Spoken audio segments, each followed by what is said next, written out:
তো বন্ধুরা, যে ইডেন গার্ডেনে যে খেলা আছে, ঠিক আছে, কেকেআরের যে খেলা আছে, কেকেআর যে জার্সি যে রিবিলটা করেছে না, কেকেআর যে জার্সি রিবিলটা করেছে, ওখানে পুরো আরসিবিকে পুরো ট্রোল করে রেখে দিয়েছে। ঠিক আছে, 49-এ যে ওদেরকে অল আউট করেছিল না, সেটা পুরো দেখিয়েছে জার্সি রিবিলের সময়। ঠিক আছে, এইটা দেখে আপনারা যারা খুশি যারা হয়ে থাকবেন তারা একটু কমেন্টে জানান যে প্রথম খেলা হবে 28শে মার্চ। ঠিক আছে, 28শে মার্চে প্রথম যে খেলাটা হবে ওখানে হায়দ্রাবাদের সাথে আর আরসিবির সাথে খেলা হবে। ঠিক আছে, হায়দ্রাবাদের সাথে আরসিবির সাথে খেলা হবে, কিন্তু ওই খেলাটায় কে উইন হবে, কে মানে কোন টিম যে এত ভালো খেলবে এটা আপনারা বলুন।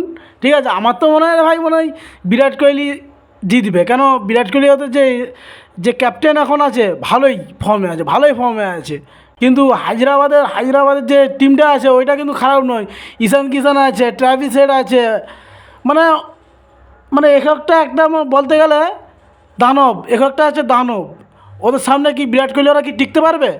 এটা যদি যদি টিকতে পারে আর যদি জিততে পারে তাহলে তো খুব ভালো। বিরাট কোহলি জিতা মানে আমাদের জিতা। ঠিক আছে, আর যদি হায়দ্রাবাদ জিতে তখন কিছু করার নেই।